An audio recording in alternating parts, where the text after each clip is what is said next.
नमस्कार। हम एनवायन knowledge corner में आपका स्वागत करते हैं। आप देख रहे हैं वीडियो जिसका टाइटल है a brief description on fundamental rules of dimensioning and tolerancing. यह वीडियो ASME 14.5 पर आधारित है। इसका मुख्य उद्देश्य इंजीनियरिंग ड्राइंग बनाने वाले, उसका उपयोग करने वाले या छात्रों का ज्ञान वर्धन करना है। यह वीडियो आर्थिक लाभ के लिए नहीं बनाया गया है। कॉपीराइट प्रोटेक्शन की वजह से रूल्स को इस वीडियो में टेक्स्ट रूप में नहीं दिखाया गया है, केवल आवाज सुनाई देगा। वीडियो में दिखाए गए चित्र व ड्राइंग की किसी दूसरे से समानता मात्र संयोग हो सकता है। शुरू करते हैं video. A. Dimensioning and tolerancing shall clearly define engineering intent and shall conform to the following. Each dimension shall have a tolerance except for those dimensions specifically identified as reference maximum, minimum, or stock, commercial stock size. The tolerance may be applied directly to the dimension or indirectly in the case of basic dimension indicated by a general note or located in a supplementary block of drawing format.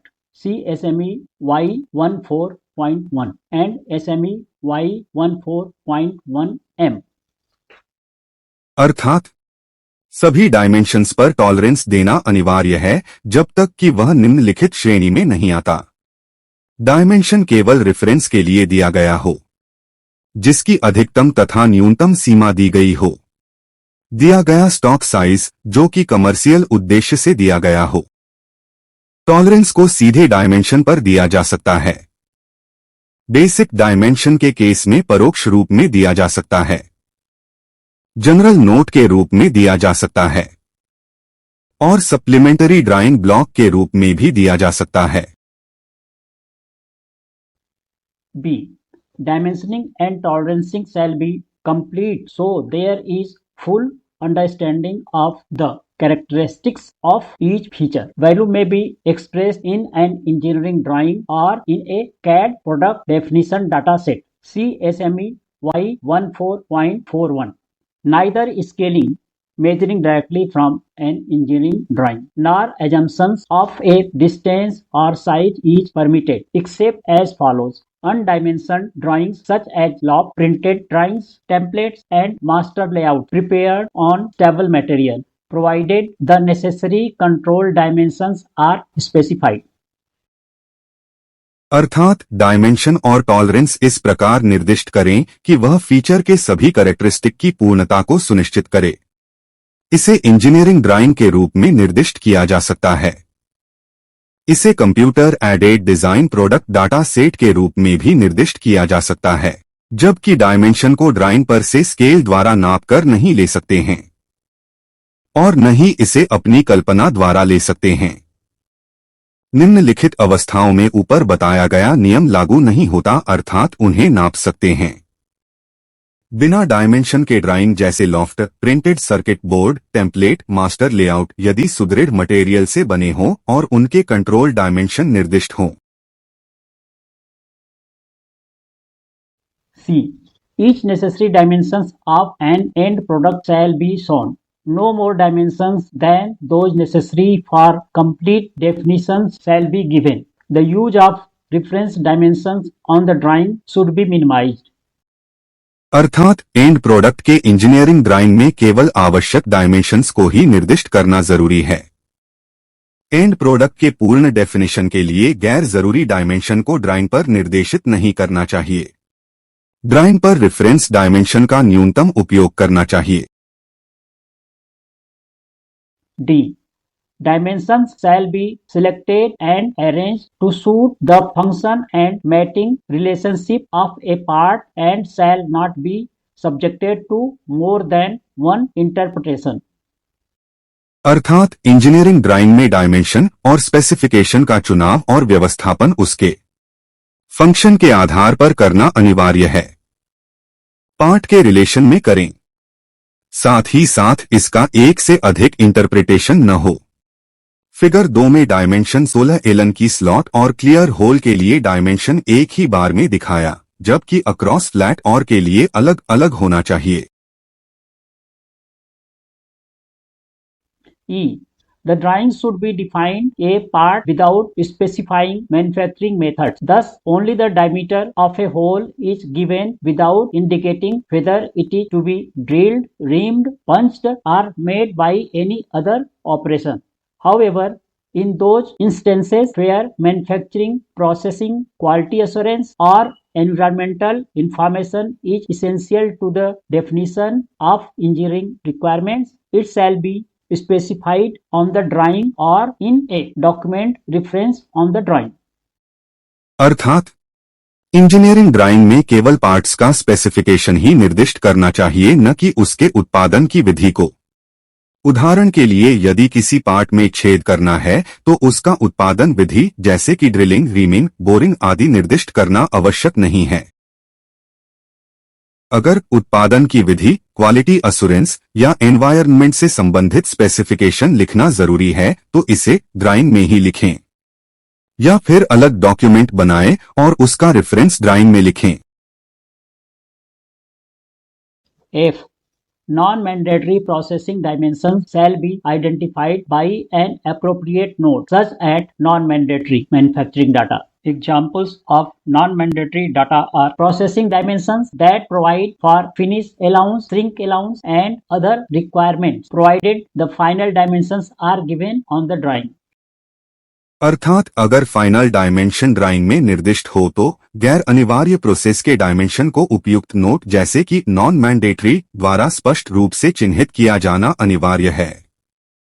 उदाहरण के लिए, machining allowance, shrink allowance, finishing allowance के case में non mandatory लिखें यदि क्रमशः machining dimension, casting dimension, finish dimension drawing में निर्दिष्ट हों। G. Dimensions should be arranged to provide required information for optimum readability. Dimensions should be shown in true profile view and refer to visible outlines. अर्थात dimension के इष्टतम पठनीयता को ध्यान में रखकर सभी सूचनाओं अरेंजमेंट होना चाहिए। डायमेंशंस को उसके ट्रू प्रोफाइल से निर्दिष्ट किया जाना चाहिए, न कि हिडन या डॉटेड लाइन से।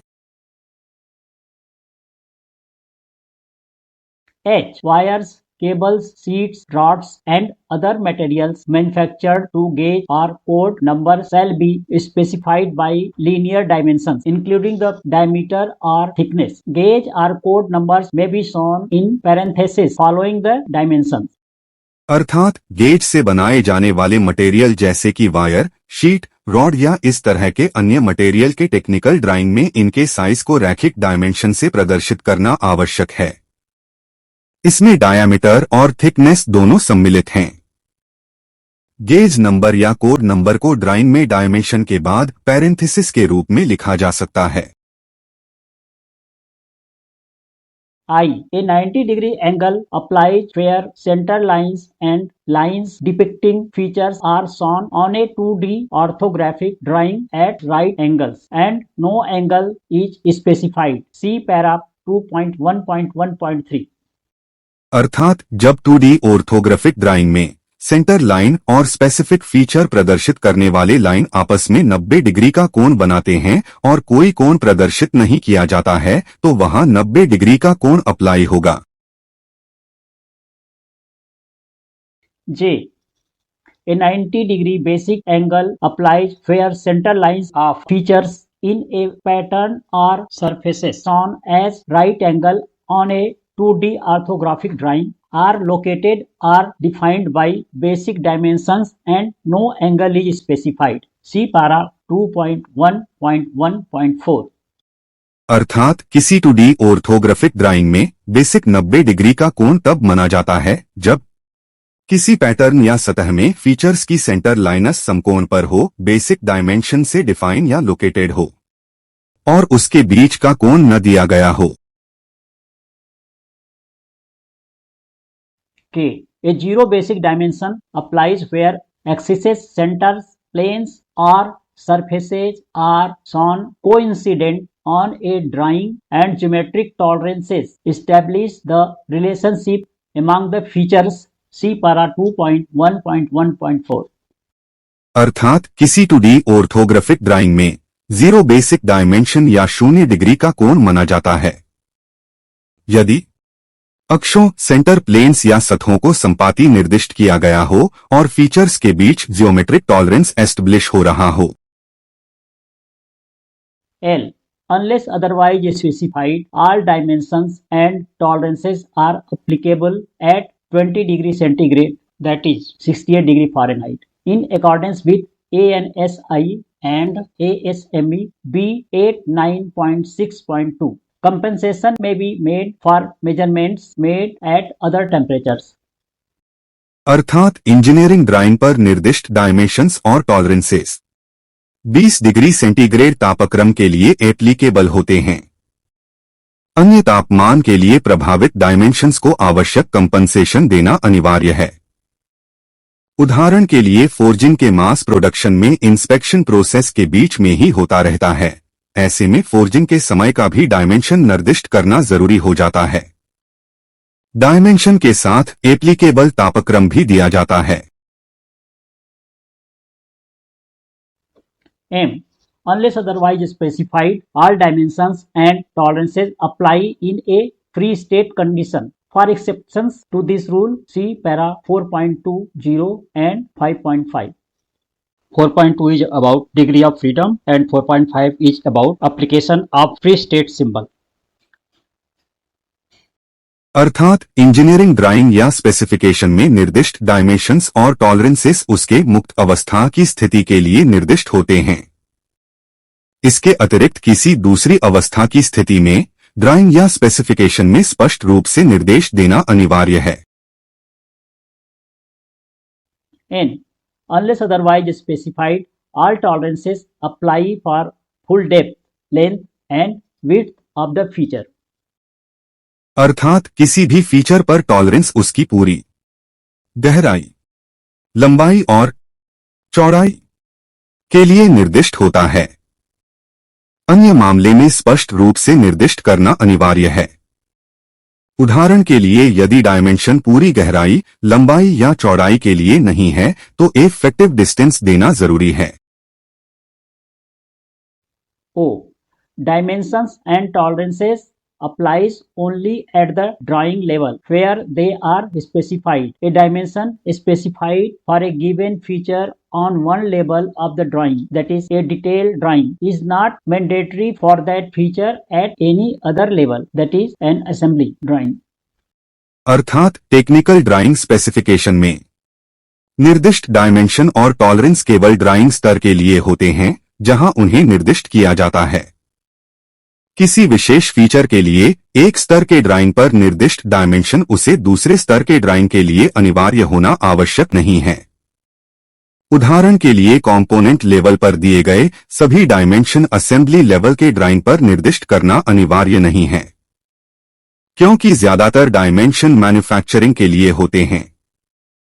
बहुत थोड़े डायमेंशन ही एंड प्रोडक्ट पर अपील होते हैं। P. Where a coordinate system is shown on the drawing, it shall be right-handed unless otherwise specified. Each axis shall be labeled and the positive direction shall be shown.